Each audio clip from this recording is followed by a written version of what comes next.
Hello dear students, welcome all of you on Envira Online School YouTube channel। इस video में हम पढ़ेंगे class 6 social study का chapter first का ये है आपके पार्ट सेकंड, जिसमें अपना फर्स्ट क्वेश्चन क्या है कि why do people travel now a days, यानी उस समय तो लोग यात्राएं करते थे, तो अभी लोग यात्राएं क्यों करते हैं, किस लिए करते हैं। तो आज हम इसके बारे में डीपली जानेंगे। ठीक है, तो किस तरीके से पहले के लोगों की जो ट्रेवल वो करते थे उनकी कैसे होती थी, और आज के टाइम में लोगों का जो ट्रेवल है वो कैसा हो गया या कितना चेंजेस आ गया है। क्या अभी हम जैसे ट्रेवल करते हैं like that through aeroplane, like that through train, बस, क्या पहले भी इसी तरीके के व्हीकल हुआ करते थे? नहीं हुआ करते तो लोग कैसे जाते थे, किस तरीके से जाते थे, और वो क्या क्या लेके जाते थे, कितने टाइम तक की होती थी, वो तो जैसे हमने पहले उनके बारे में तो जाना ही है। अभी हम ये जानेंगे कि लोग किस तरीके से एक जगह से दूसरी जगह जाने लगे थे, उन्होंने कैसे ट्रेवल स्टार्ट किया था, तो इसके बारे में हम इस वीडियो में जानेंगे। Then let's start. Look at map 1 once more. एक बार आप फिर से किसको देखिए, मैप 1 में जो दे रखा उसको आप फिर से देखिए। The hills, mountains and seas from the natural frontiers of the subcontinent. आप इस उपमहाद्वीप के आगे के क्या देखिए, यानी इस उपमहाद्वीप की क्या देखेंगे आप, किसकी, नेचुरल फ्रंटियर्स, यानी इसकी प्राकृतिक सीमा को देखिए आप। फ्रंटियर्स सीमा यानी हिल्स, माउंटेन्स एंड सीज जो भी है, कहाँ से, इस उपमहाद्वीप के जो इसकी नेचुरल, इसकी जो सीमा है उसको देखिए।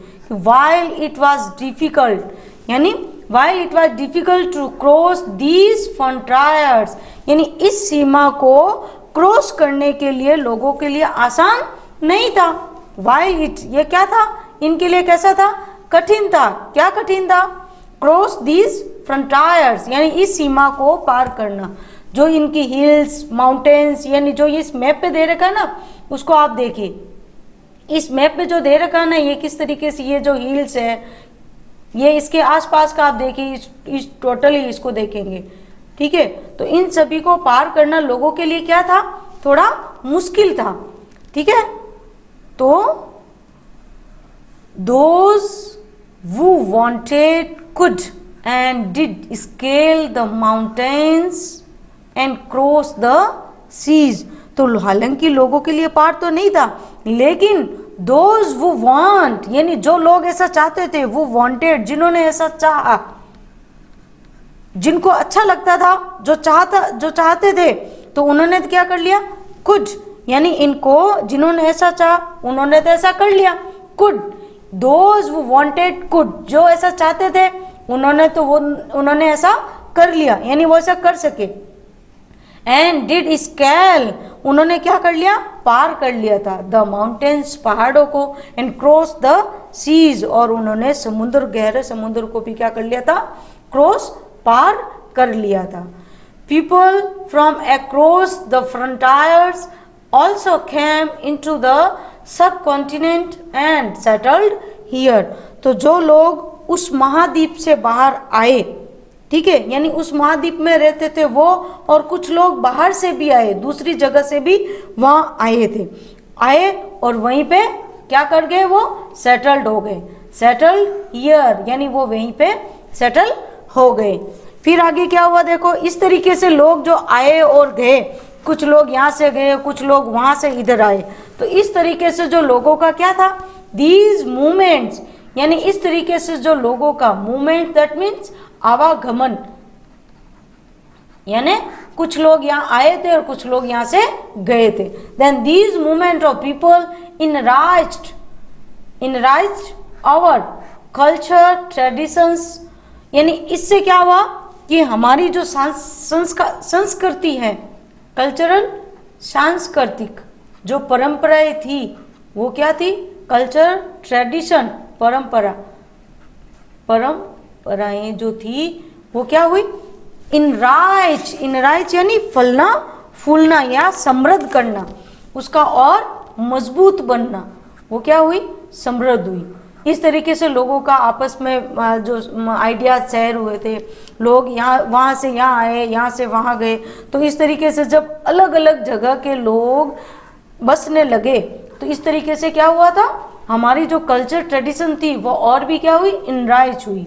People have shared new ways, लोगों ने फिर क्या किया था, पीपल ने एक दूसरे को यानी लोगों ने एक दूसरे के नए नए वेज ऑफ कार्विंग स्टोन, यानी स्टोन जो पत्थर थे उनको कर्व करने के, यानी उनको उकेर के किस तरीके से वो मूर्ति बना सकते थे, तो उन्होंने क्या किया, लोगों ने एक नए नए तरीके, कौन से, यानी पत्थरों को कार्विंग स्टोन पत्थर तराशने का, एंड कंपोजिंग म्यूजिक संगीत रचने का, कंपोजिंग म्यूजिक संगीत रचना, संगीत बनाना, एंड इवन और प्राय और क्या क्या सीखा उन्होंने, cooking food over several hundreds of years, करीब वो 100 सालों तक, यानी कई 100 वर्षों तक, कई देखो सेवरल, कई 100 वर्षों तक उन्होंने क्या किया था, भोजन बनाने के, संगीत रचने के या पत्थरों को तराशने के जो नए नए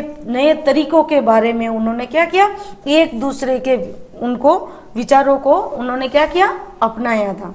ठीक है, now names of the land, यानी जो हमारे इस जो इंडिया नाम है ये कैसे हुआ था, यानी सबसे पहले जो प्राचीन सभ्यता है, यानी सबसे एंशिएंट सिविलाइजेशन का डेवलपमेंट यही हुआ था। तो अब इस लैंड का नाम, यानी उन्होंने जगह का नाम कैसे रखना शुरू किया था, ठीक है, तो कैसे वो डिसाइड हुआ था, तो then let's read 2 of words, करीब यहाँ 2 शब्द हैं, we often use for our country, हमारे देश के लिए हम क्या करते हैं, 2 नाम यहाँ पे, 2 नाम यहाँ पे यूज किए जाते हैं, कौन से, इंडिया एंड भारत, यानी हमारे देश को 2 नाम से जाना जाता है। ठीक है, कोई लोग इंडिया बोलते हैं जो इंग्लैंड के हैं, और अदर भारत नाम से। द वर्ड इंडिया, जो भारत शब्द है, कम्स फ्रॉम द इंडस, जो भारत शब्द है वो यानी इंडिया वर्ड है, जो इंडिया शब्द है वो कहाँ से आया है, इंडस, जो लोग कहाँ रहते थे, इंडस यानी सिंधु नदी के किनारे रहते थे, कहाँ रहते थे, सिंधु नदी के किनारे रहते थे। तो इस इंडस नदी को ही बाद में क्या कहा गया, सिंधु, इन संस्कृत लैंग्वेज में इस इंडस यानी इंदु नदी को ही सिंधु कहा जाता है संस्कृत में। Find Iran and Greek in your Atlas, आप अपनी एटलस बुक में किसको, ईरान को और ग्रीक, ये क्या है, ये दोनों ही अदर कंट्री है, इसको आप अपने एटलस में देखिए। द ईरानीज यानी ईरानियों ने क्या किया था, एंड द ग्रीक्स, जो ईरान के रहने वाले और जो दूसरे जो ग्रीक्स के रहने वाले थे, वो केम दो the north west about 2500 years ago, वो लोग यहाँ करीब नॉर्थ वेस्ट की तरफ से लगभग यहाँ आए थे। कब आए थे, इधर यहाँ आए थे, एंड वर फेमिलियर यानी वो परिचित हुए थे विथ द इंडस नदी के साथ में, उन्होंने इंडस नदी का क्या किया था, उन्होंने इसका परिचय किया था, इसको जानना था। ठीक है, कॉल्ड इट द हिंदोज एंड या इंडोज, उनको यानी इस जगह के आसपास रहने वाले लोगों को उन्होंने क्या कहना शुरू किया, हिंदोज या फिर इंडोज, यानी इन दोनों नामों से इन लोगों को उन्होंने इस पूरी जगह को नॉर्थ वेस्ट की जो जगह थी उसको उन्होंने इस नाम से कहा। And the land to the east of the river was called India, और जो लैंड थी यानी जो वहाँ की जमीन थी, कहाँ पे, किस नदी के, कौन सी रिवर के आसपास की, यानी ईस्ट में, यानी जो इंडस नदी के, जो सिंधु नदी के पूर्व में जो जगह थी उसको उन लोगों ने क्या नाम दिया, इंडिया। क्या नाम दिया, इंडिया। तो इस प्रकार इंडिया नाम कहाँ से आया था, यानी कि सबसे पहले इसको इंडिया नाम, इस जगह को यानी हमारे देश का इंडिया नाम कहाँ से आया था, किससे, ईरानीज और ग्रीक्स हमारे इधर आए थे, उन्होंने इस जगह को नाम इंडिया दिया था। ठीक है, यानी वो इस नाम का यूज करते थे।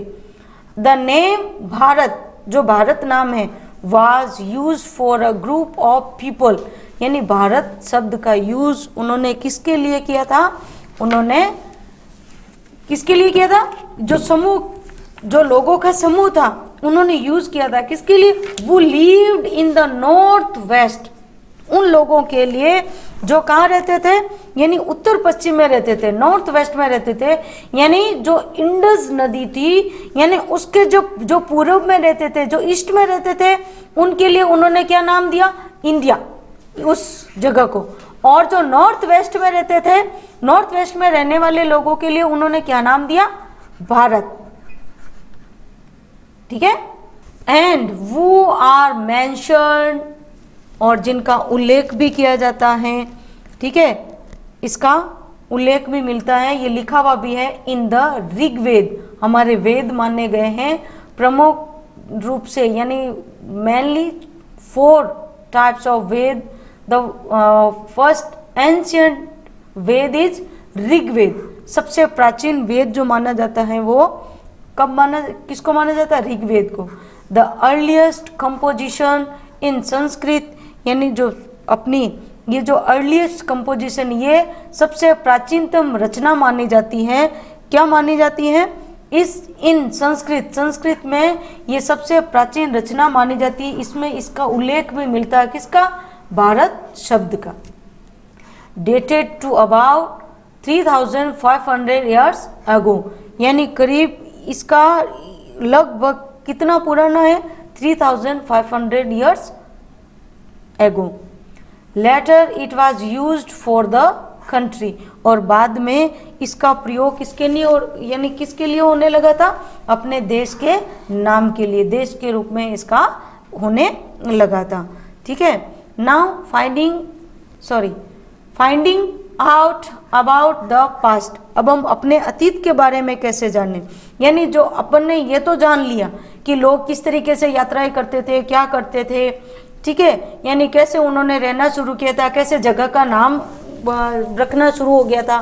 तो ठीक वैसे ही अब हम अपने पास्ट के बारे में, यानी इतना सब कुछ ये हुआ था, तो हम अब इस पास्ट को हम जानेंगे कैसे, किसके थ्रू जानेंगे, क्या हमें हर समय कोई बताने वाला होगा, नहीं, तो हम कैसे जानेंगे।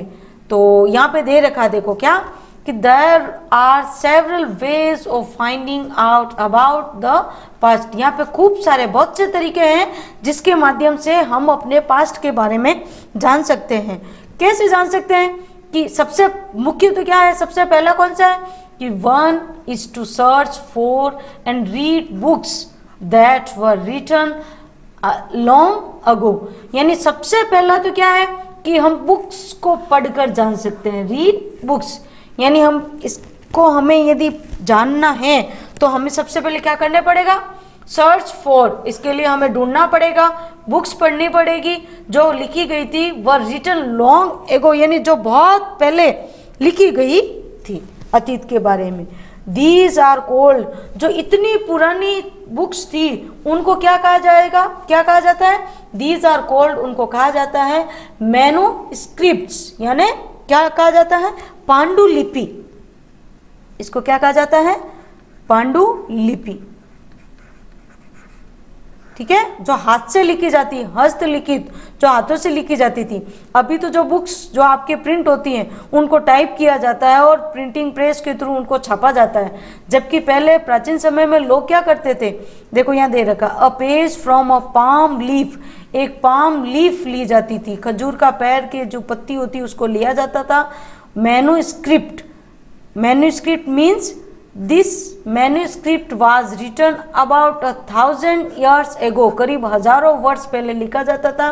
The palm leaves were cut, यानी पाम लीव्स को काटा जाता था इनटू पेजेस, पेज के रूप में इसको काटा जाता था, एंड टाइड टुगेदर, और इसको कैसे, एक डोरी से इनको ऐसे एक एक करके इनको क्या कहा जाता था, इनको टुगेदर टू मेक बुक्स, यानी इनको बुक्स बनाने के लिए एक के बाद इनको क्या किया जाता था, इनको बांधा जाता था और इस प्रकार ये क्या बनती थी, एक बड़ी सी बुक।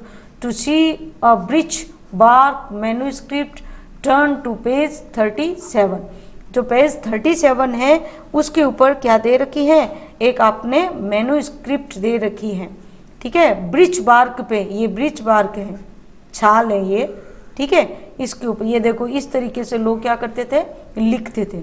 नाउ बिकॉज, क्योंकि दे वर रिटन, उनको लिखा जाता था बाय हैंड, हाथ से। This comes from the Latin word, ये मैन्युस्क्रिप्ट वर्ड कहाँ से आया है, लैटिन वर्ड से।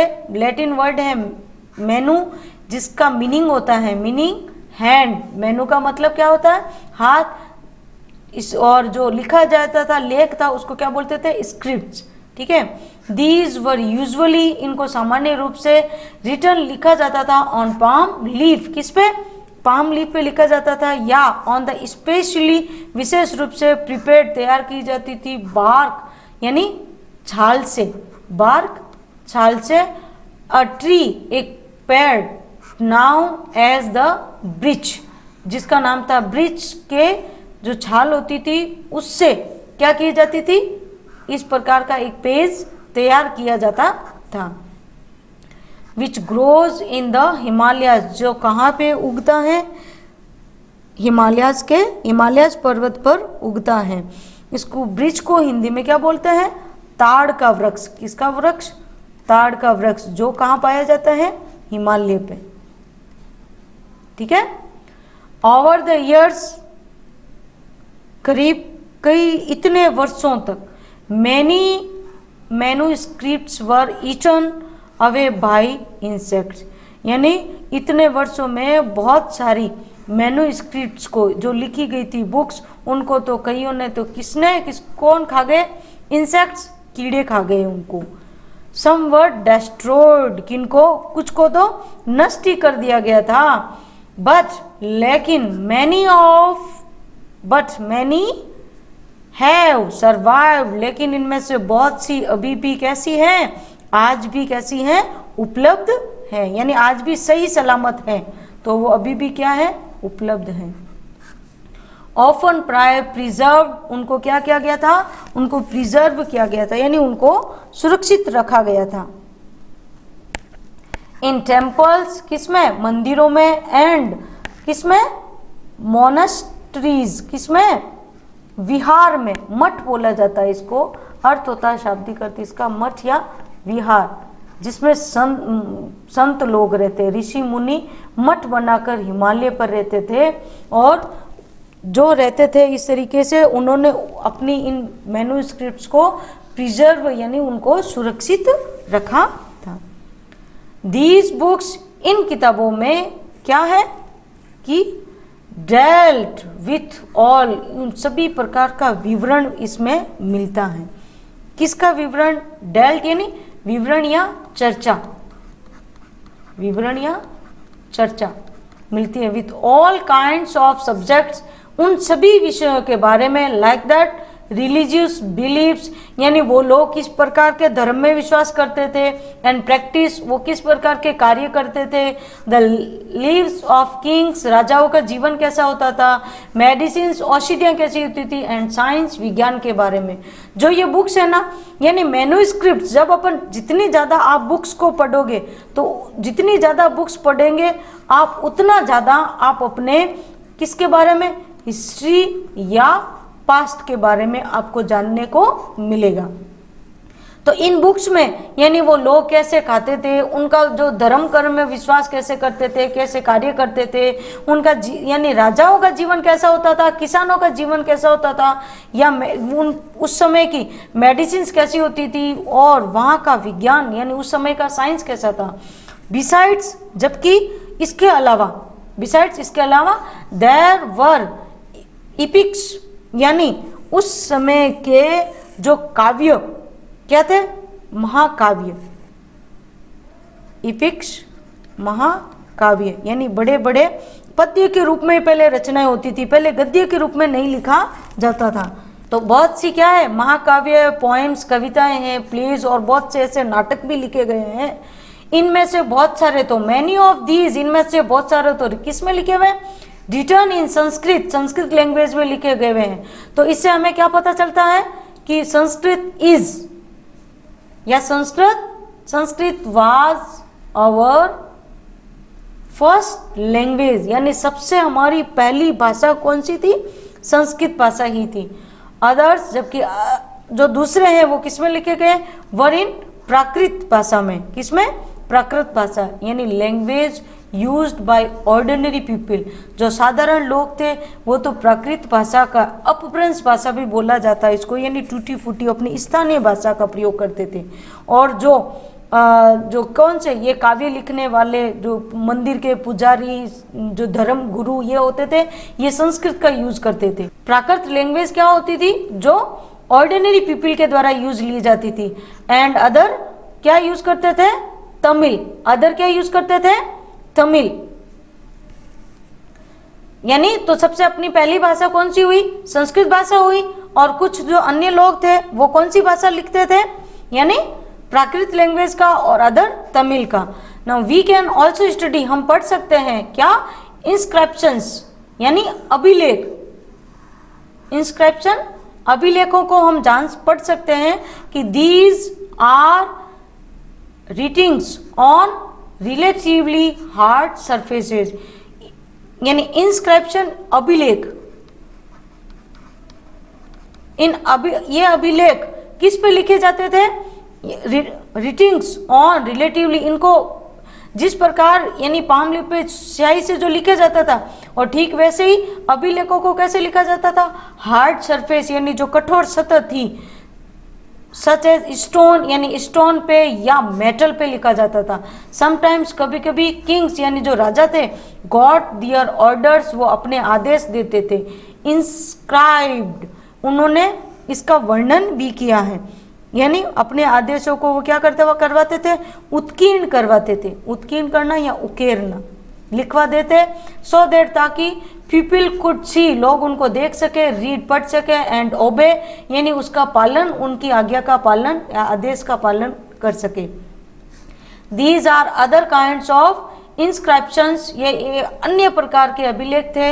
एज वेल, यानी जैसे कैसे लिखे जाते थे, जैसे हाथों से लिखे गए थे उसी की तरह ये भी लिखे जाते थे, ठीक है। और कुछ अन्य प्रकार के भी मिलते हैं, जैसे ये राजाओं के आदेश थे, ठीक उसी प्रकार के वेयर मैन एंड वीमन, जहाँ पे स्त्री और पुरुष इंक्लूडिंग जिसमें शामिल थे, किंग्स एंड क्वींस, यानी जो राजा और रानियां सहित जो अन्य स्त्री पुरुष थे, उन्होंने भी क्या किया था, रिकॉर्डेड, यानी उनका भी क्या किया था, उन्होंने भी रिकॉर्ड रखा था, किसका, व्हाट दे डिड, यानी उन्होंने क्या क्या किया है, यानी अपने कार्यों का विवरण उन्होंने भी क्या करवाया था, उत्कीर्ण करवाया था, यानी उकेराया था, किस पे, पत्थर पे। फॉर एग्जाम्पल, उदाहरण के लिए, Kings often kept records of victories in battle, यानी राजा लोग तो सबसे ज्यादा किस चीज को लिखवाते थे, विक्टरीज, जो उन्होंने विजय हासिल की थी, किस पे, बैटल, यानी युद्ध में जो उन्होंने विजय प्राप्त की थी वो लिखवाते थे। अब देखो ये एक यहाँ पे एक तरीके का यहाँ दे रखा है, ये क्या है, स्टोन का ही है, और इसके ऊपर ये लिखा हुआ, हालांकि हमें समझ में नहीं आता है, बिकॉज ऑफ ये लैंग्वेज अलग लिखी गई है। देखो यहाँ दे रखा है इसका, ये जो दे रखी है इसके बारे में यह विवरण भी है, देखो, एन ओल्ड इंस्क्रिप्शन, ये एक बहुत प्राचीनतम लेख है। This inscriptions dates to about 2250 years ago, ये करीब कितना पुराना है ये देखिए। एंड वाज फाउंड, ये कहाँ मिला था, कंधार में मिला था, प्रेजेंट डे, अभी में ये जगह कहाँ है, अफगानिस्तान में। इट वाज इंस्क्राइब्ड, ये उकेरा गया था, on the orders of a ruler named Ashoka, यानी एक शासक था जिसने इसको लिखवाया था, जिसका नाम था अशोका। अशोक, सम्राट अशोक के बारे में हम सबने सुन रखा है, ठीक है। You will read about him in chapter 8, इसके बारे में नहीं, अशोका के, सम्राट अशोक के बारे में चैप्टर 8 में आपको विस्तृत रूप में दे रखा है। When we write anything, जब हम कुछ भी लिखते हैं, then we use a script, तब हम किसका उपयोग करते हैं, यानी स्क्रिप्ट यानी किसी न किसी प्रकार की लिपि का यूज करते हैं। तो script consist of letter, script का मतलब क्या होता है, यानी उसमें कुछ शब्दों का और चिन्हों का उल्लेख होता है। When we read, जब हम पढ़ते हैं, what is written यानी क्या लिखा गया है, या speak जब हम बोलते हैं, तो we use a language, हम एक भाषा का यूज करते हैं। This inscription was inscribed in 2 different scripts and language, इसको 2 अलग अलग लिपि और भाषा में लिखा गया था। ग्रीक, ऊपर जो लिखा गया है वो तो ग्रीक भाषा में लिखा गया है, एंड अरेमिक, नीचे की जो भाषा है उसको अरेमिक लैंग्वेज में लिखा गया है। Which were used in this area, जिसको इस क्षेत्र में यूज किया जाता, यानी जिस क्षेत्र में जो भाषा यूज की जाती थी उनको उसी तरीके से लिखा जाता था। ठीक है, नाउ अब आप इसको, अब आपने ये सब देखा तो आप क्या सोचते हो, कैन यू थिंक, क्या आप सोचते हो the advantage of writing on a hard surface, क्या आप इसका लाभ क्या है? तो इसका लाभ यही है कि क्या, यानी जो कुछ जो मैन्यूस्क्रिप्ट जैसे अपन ने पहले पढ़ा है कि वो तो क्या हो गई थी, कुछ तो डेस्ट्रॉय हो गई या कुछ को इंसेक्ट ने खा लिया था। अब अगर अपन इसका अपने को इसका एडवांटेज यदि समझ में आएगा तो वो क्या है, यानी इस पे आज भी वैसा का वैसा लिखा हुआ दिखाई देता है। तो हम अपने इतिहास के बारे में, हम अपने पास्ट के बारे में, हम इस तरीके, अगर ये इस तरीके से लिखा हुआ है तो हम और भी बेटर तरीके से जान सकते हैं। तो अपने को इसका एडवांटेज समझ में आ गया ना, कि अभी भी इनको यानी डेस्ट्रॉय इनको नहीं किया जा सका है, ना ही इंसेक्ट ने इनको नुकसान पहुंचाया है। ठीक है, ये तो इसका एडवांटेज हो गया। And what could have been the difficulties, इसमें एडवांटेज तो यही है कि नष्ट नहीं हुए, अभी भी हमारे अतीत के बारे में हमें पता लगा सकते हैं, हम जान सकते हैं इनके थ्रू। और डिफिकल्टीज क्या है, इनकी जो लैंग्वेज लिखी हुई है इसको हमें पढ़ने में थोड़ा डिफिकल्ट लगता है, इसको ले जाने में लगता है। ठीक है, यानी जैसे स्क्रिप्ट जो बुक के रूप में होती है उसको तो आसानी से अपन कहीं पे अपन ले जा सकते हैं, ला सकते हैं, जबकि इस प्रकार के जो लेख होते हैं उनको वहीं पे जहाँ ये स्थित होते हैं हमें वहीं पे पढ़ना होता है, वहीं पे समझना होता है, हम उनको लाना ले जाना नहीं कर सकते हैं। ठीक है, नाउ ये अभी अपन इसका आंसर जानेंगे। देखो, ये तो मैंने अपनी जनरली बताया आपको, बुक क्या कहती है इसके बारे में, कि there were many other things, यहाँ पे बहुत सी ऐसी अन्य वस्तुएं भी थी, दैट वर मेड, जो बनी थी अति हमारे पास्ट में, and used in the past, जिसको पास्ट में यूज लिया जाता था। Those who study these objects, यानी वो लोग जो इन वस्तुओं के बारे में, जो प्राचीन में यानी पास्ट में जो यूज ली गई थी, या किस प्रकार के घर होते थे, कैसे रहन सहन होता था, यानी जो लोग इसके बारे में पढ़ते हैं उनको किस नाम से जाना जाता है, आर्कियोलॉजिस्ट। उनको किस नाम से जाना जाता है, आर्कियोलॉजिस्ट। दैट मीन पूरा तत्व ज्ञाता, पूरा तत्व ज्ञाता। ठीक है, वो क्या करते हैं, they study the remains of buildings made of stone and brick. वो क्या करते हैं, स्टडी करते हैं, किसकी करते हैं, जो भी वो खुदाई करते जाते हैं, और जो भी खुदाई में जो भी क्या मिलते हैं, जो बिल्डिंग्स मिलते हैं, जो किससे बनी हुई होती है, स्टोन से या ब्रिक ईंटों से बनी हुई होती है, या जो पेंटिंग्स उनको मिलती हैं, या एंड स्कल्पचर्स, यानी जो उनको क्या मिलते हैं, जो ऐसे अवशेष मिलते हैं, मूर्तियां मिलती हैं, तो वो उनके बारे में वो क्या करेंगे, उनके बारे में अध्ययन करते हैं। दे ऑल्सो एक्सप्लोर, और वो उसकी भी खोजबीन भी करते हैं और अधिक विस्तृत रूप से भी जानते हैं।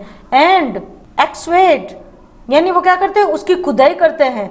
Dig under the surface of the earth, यानी पृथ्वी की जहाँ उनको वो मिलता है वो उनके अंदर से क्या करते हैं, खुदाई करवाते हैं, और जो खुदाई में जो उनको मिलता है वो उनके बारे में क्या करेंगे, जैसे उनको जो भी मिलता है, लाइक दैट फाइन टूल्स, उनको टूल्स यानी औजार मिलते हैं, वेपन्स हथियार, पोट्स बर्तन, पेन्स, यानी वो किस प्रकार के बर्तनों का यूज करते थे, यानी जो उनको मिलता है वो उनके बारे में, बर्तनों के बारे में, ऑर्नामेंट्स, उनके जो आभूषण भी मिलते हैं, एंड कॉइन्स, सिक्के भी, जो भी सिक्के, गहने, बर्तन जो भी उनको मिलता है वो उनकी गहराई से उनकी क्या करते हैं, छानबीन करते हैं। ठीक है। सम ऑफ दीज ऑब्जेक्ट्स, इनमें से कुछ ऑब्जेक्ट्स होते हैं may be made of stone, उनमें से कुछ तो पत्थर के बने हुए हो सकते हैं, या अदर ऑफ बोन, और कुछ किससे बने हुए होते हैं, हड्डियों से बने हुए हो सकते हैं, या किससे, बेक्ड क्ले, यानी बेक्ड क्ले, पकी हुई मिट्टी से, या मेटल या धातु से। यानी लोग पहले किससे बनाते थे, हथियारों को या गहनों को कैसे पहनते थे, कुछ पत्थर के। जब पत्थर का युग था, जब सबसे पहला युग माना जाता है, तो जो पहला टाइम्स माना जाता है स्टोन एज ही माना जाता है। ठीक है। तो स्टोन एज में स्टोन से पहनते थे, कुछ धीरे धीरे बोन के, कुछ ने फिर बैक्ड क्ले यानी जो पकी हुई मिट्टी थे उसके, और फिर धीरे धीरे मेटल युग आया था, यानी ताम्र युग आया था, लो युग भी कहा जाता है उसको, मेटल एज। तब उन्होंने मेटल के पहनने यूज कर, मेटल के ऑर्नामेंट्स या ये क्या, उन्होंने वेपन्स, टूल्स, इन्होंने इसके बनाने स्टार्ट कर दिए थे।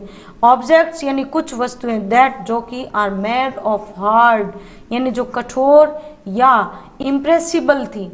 Objects that are made of hard impressible substances, यानी कुछ ऐसी धातु की भी बनी हो सकती थी जो कैसी थी, जो कठोर थी और इम्प्रेसिबल, यानी वो जो जल्दी नष्ट नहीं होने वाली। तो इसको क्या पढ़ेंगे हम, टिकाऊ, जो लंबे समय तक चलती। सब्सटेंसेस, तत्व, उन तत्वों से भी बनाई जाती थी, usually survive for a long time, जो लंबे समय तक टिकी रह सकती थी। तो लोगों ने इसका भी यूज किया था। देखो अब हमने यहाँ पे देखा था कि उन्होंने किस तरीके से पोर्ट्स या उनके जो भी स्कल्पचर या अदरवाइज जो टूल्स वो थे किस प्रकार के वो बनाते थे। तो यहाँ देखो कुछ फिगर दिए गए हुए हैं, जैसे कि यहाँ क्या दिया हुआ है, जो लेफ्ट में यानी जो ये दे रखा है ये क्या है, अ पॉट, एक पोट है, ये देखो घड़ा है इसको बोलते हैं। फ्रॉम एन ओल्ड सिटी, जो कहाँ से मिला था, एक बहुत ही प्राचीन शहर से। तो पोर्ट्स लाइक, ये जो पोर्ट्स दे रखा है ना, ये देखो ये बर्तन, like these were used about 4700 years ago, करीब इतने वर्ष पूर्व इसको यूज किया जाता था। अब देखो देखो कितना ये स्ट्रॉन्ग है, यानी तो अभी तक ये कैसे, ये एज इट इज मिला है। तो देखो प्राचीन समय में लोग कितना किस तरीके से, यानी जितना मजबूत, जितना स्ट्रॉन्ग वो बना सकते थे उतना उन्होंने किया था। अब ये जो राइट में ये जो दे रखे हैं ये क्या है, एन ओल्ड सिल्वर कॉइन, ये एक चांदी का सिक्का है, सिल्वर कॉइन है। जो coins such as this one were in use for about 2500 years ago, ये कब यूज किया गया था, करीब 2500 ईयर्स एगो ये यूज किया जाता था। देखो कैसे आज के सिक्के ऐसे गोल है, फिर धीरे धीरे हुए थे, यानी लोगों को जिस तरीके से टूल्स का यूज करना आया था, वो जिस तरीके से काट सकते थे उनको कर सकते थे, उन्होंने इसका यूज किया था। ये दोनों कॉइन ऐसे ही दे रखे हैं, देखो दोनों कॉइन्स ऐसे दिख रहे हैं ना, देखो दोनों का शेप कैसा है, ये इसका फ्रंट साइड है और इसका बैक साइड है। In what ways is the coin different from the ones we use today? अभी हम जो coins यूज करते हैं उनसे ये कैसे डिफरेंट है, क्या डिफरेंसेस है इसमें। देखो एक तो अभी के जो coins यूज किए जाते थे वो राउंड शेप में आते हैं, और ये कैसे थे, ये देखो इनका शेप कैसा है, रेक्टेंगल, उसमें से यहाँ से ये कट किया हुआ है। ठीक है।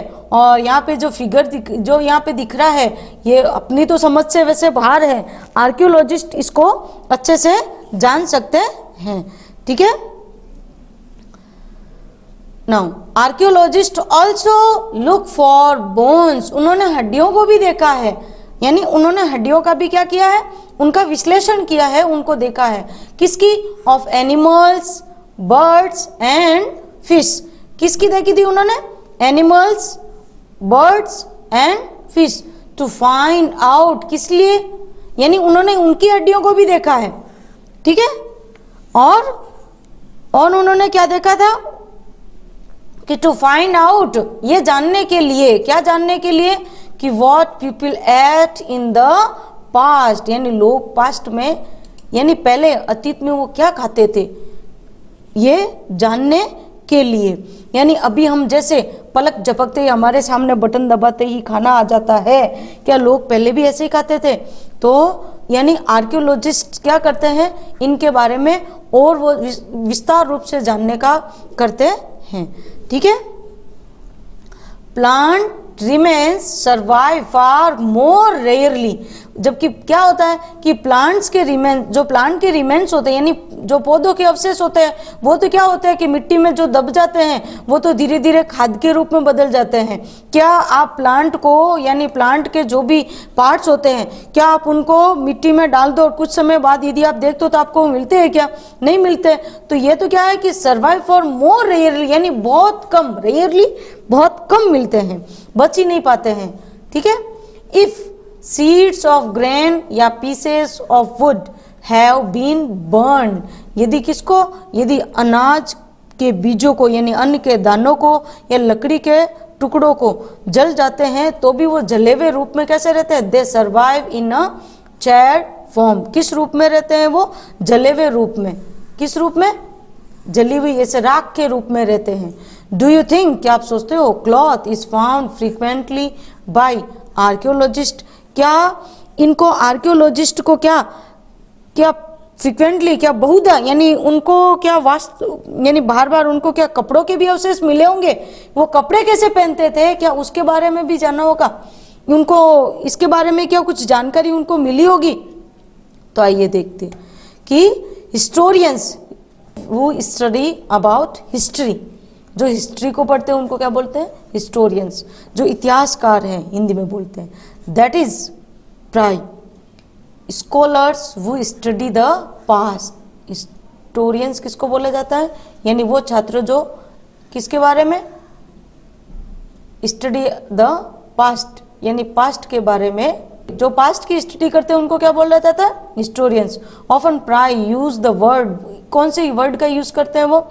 सोर्स, यानी स्रोत। सोर्स दैट मीन स्रोत का यूज करते हैं। टू रेफर किस लिए? To the information found from manuscripts, inscriptions and archaeology, यानी वो इस स्रोत वर्ड का यूज किस लिए करते हैं? जो भी उनको कहाँ से मिलता है? जो भी उनको मैन्युस्क्रिप्ट से या इंस्क्रिप्शन से या आर्कियोलॉजी जो बुक्स होती हैं इनके द्वारा या यानी अभिलेखों के द्वारा या पुरातत्व से उनको जो भी मिलता है उनको वो किस नाम से बोलते हैं? सोर्सेज के नाम से। ठीक है, वंस सोर्सेज, यानी क्या होता है कि स्रोत के प्राप्त, एक बार जैसे ही उनको सोर्सेज मिल जाता है, यानी वंस सोर्सेज आर फाउंड, एक बार जैसे ही उनको सोर्सेज मिलता है, then learning about the past becomes an adventure, यानी जैसे ही उनको अतीत के बारे में कुछ भी पता चलता है, स्रोत का थोड़ा सा ही पता चलता है, तो लर्निंग अबाउट यानी सीखना, जानना किसके बारे में? अबाउट द पास्ट, पास्ट के बारे में जानना कैसे हो जाता है?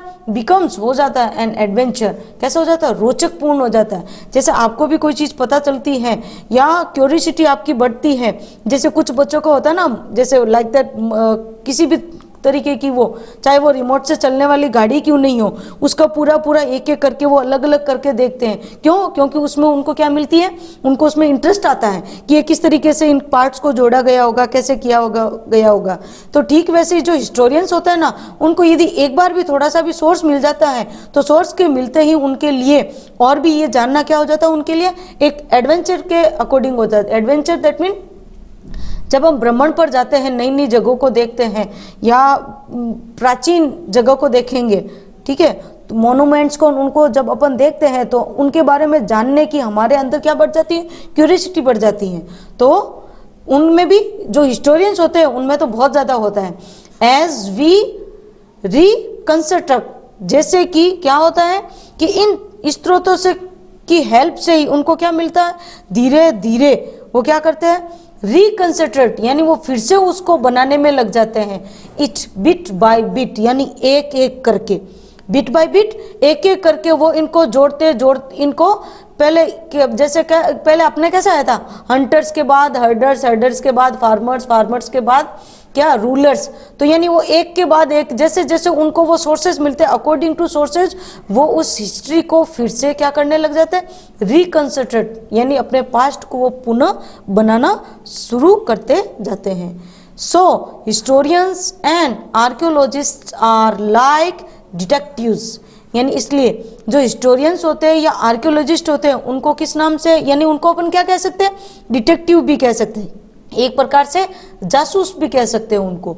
वो जो यूज करते हैं ऑल दीज सोर्सेज, इन सभी सोर्सेज का लाइक क्लूज, यानी जो भी उनको क्लू मिलता है, क्लू दैट मीन कोई भी सुराग मिलता है, थोड़ी सी कहीं से भी जानकारी मिलती है, तो to find out about our past, हमारे अतीत के बारे में जब भी उनको थोड़ा सा भी कोई क्लू मिलता है तो वो उनके सहारे वो क्या करते हैं, उसकी तह तक जाते हैं, यानी उसकी भीतर, उसकी बहुत ही गहराई से उसका क्या करते हैं, उसको सर्च करेंगे, उसके बारे में जानेंगे और हमारे सामने लेके आएंगे।